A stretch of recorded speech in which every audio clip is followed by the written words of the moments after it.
Hello viewers, welcome to my channel Lakshmi's culinary. আজকের recipe মাছের পাতলা ঝোল। মাছের এই পাতলা ঝোল একই পদ্ধতিতে বিভিন্ন ধরনের মাছ দিয়ে করা যায়, যেমন রুই, কাতল, বোয়াল, আইড়, শিং, মাগুর, কই, পাবদা, ট্যাংরা ইত্যাদি। তবে আজকের রেসিপির জন্য আমি ট্যাংরা মাছ নিয়েছি। চলুন তাহলে প্রণালীটি দেখে নেওয়া যাক। হাফ কেজি ট্যাংরা মাছ লবণ যোগ করে নর্মাল পানিতে ধুয়ে নিয়েছি।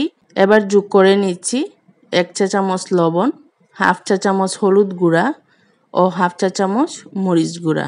সব উপকরণ মাছের গায়ে খুব ভালোভাবে মাখিয়ে নেব। তারপর মাছগুলো 10 মিনিটের জন্য রেস্টে রেখে দেব। এর মধ্যে মাছের ঝোলের জন্য মশলার একটি পেস্ট তৈরি করে নিচ্ছি। নিয়ে নিচ্ছি 1 চা চামচ হলুদ গুঁড়া, 1.5 চা চামচ মরিচ গুঁড়া, 1 চা চামচ ধনে গুঁড়া, 1 চা চামচ জিরা গুঁড়া, 2 চা চামচ আদা বাটা, 1 চা চামচ লবণ। এবার অল্প পরিমাণে পানি যোগ করে কাঁটা চামচের সাহায্যে সব উপকরণ মিশিয়ে নিলেই মশলার পেস্ট একদম তৈরি। এবার প্যানে 3 টেবিল চামচ তেল যোগ করে তেল গরম হলে একে একে মাছগুলো বসিয়ে দেব। তবে আমি মাছগুলো 2 বেছে ভেজে নেব, তাহলে মাছগুলো ভাঙার সম্ভাবনা থাকবে না।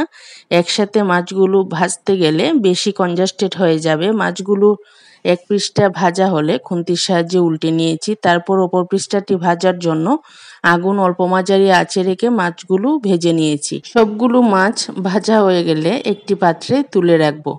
এবার কড়াইয়ে নিয়ে নিচ্ছি 3 টেবিল চামচ সরিষার তেল। তেল পর্যাপ্ত গরম হলে যোগ করে নিচ্ছি 2টি তেজপাতা, 1 টুকরো দারুচিনি, 2টি এলাচ ও হাফ চা চামচ জিরা। সব উপকরণ ভাজা হলে, অর্থাৎ জিরার গায়ের রং পরিবর্তন হয়ে গেলে, কিছুটা কালচে হয়ে আসলে যোগ করে নিচ্ছি মশলার সেই পেস্ট। এবং এই সময় চুলার আঁচ একদম অল্প রাখতে হবে, তা না হলে মশলা পুড়ে যাওয়ার সম্ভাবনা থাকবে। এবার মশলার বাটিতে অল্প পরিমাণ পানি যোগ করে বাটিতে লেগে থাকা বাকি মশলাটুকু পানির সাথে মিশিয়ে নিয়ে কড়াইয়ে যোগ করে নিয়েছি। এবার চুলার আঁচ কিছুটা বাড়িয়ে নিয়ে মশলা কষিয়ে নেব। মশলা যখন তেলের উপর উঠে আসবে, ওই পর্যায়ে যে প্যানে মাছ ভেজেছিলাম সেই প্যানের মাছ ভাজার অবশিষ্ট তেল কড়াইয়ে যোগ করে নিয়েছি। তাহলে মাছ ভাজার সুন্দর একটি ফ্লেভার মাছের ঝোলে যোগ হবে। এবার যোগ করে নেব মেজারমেন্ট কাপের 2 কাপ পানি। যেহেতু মাছের পাতলা ঝোল হবে, তাই পানির পরিমাণ বেশি দিতে হবে। এবার ঢাকনা দিয়ে ঢেকে রাখবো ঝোল ফুটে ওঠা পর্যন্ত। ঝোল ফুটে উঠলে ভেজে রাখা মাছগুলো ঝোলে যোগ করে নেব। এবার খুন্তির সাহায্যে মাছগুলো ছড়িয়ে নিয়ে ঢাকনা দিয়ে আবারও ঢেকে রাখবো। প্রথম অবস্থায় পানি যোগ করার পর ঝোলের পরিমাণ যতটুকু ছিল ঠিক তার অর্ধেক পরিমাণ ঝোল হয়ে আসলে লবণের পরিমাণ দেখে নিয়ে আমি আমার স্বাদ মতো অল্প লবণ যোগ করে নিয়েছি। এবার যোগ করে নিচ্ছি টালা বা ভাজা জিরা গুঁড়া। টালা জিরা গুঁড়ার রেসিপি আমার চ্যানেলে আছে।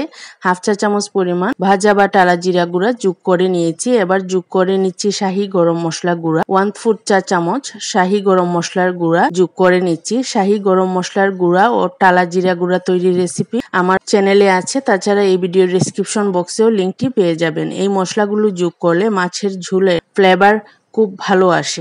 এবার চুলা বন্ধ করে ঢাকনা দিয়ে স্ট্যান্ডিং টাইমে 2 থেকে 3 মিনিট রেখে দেব।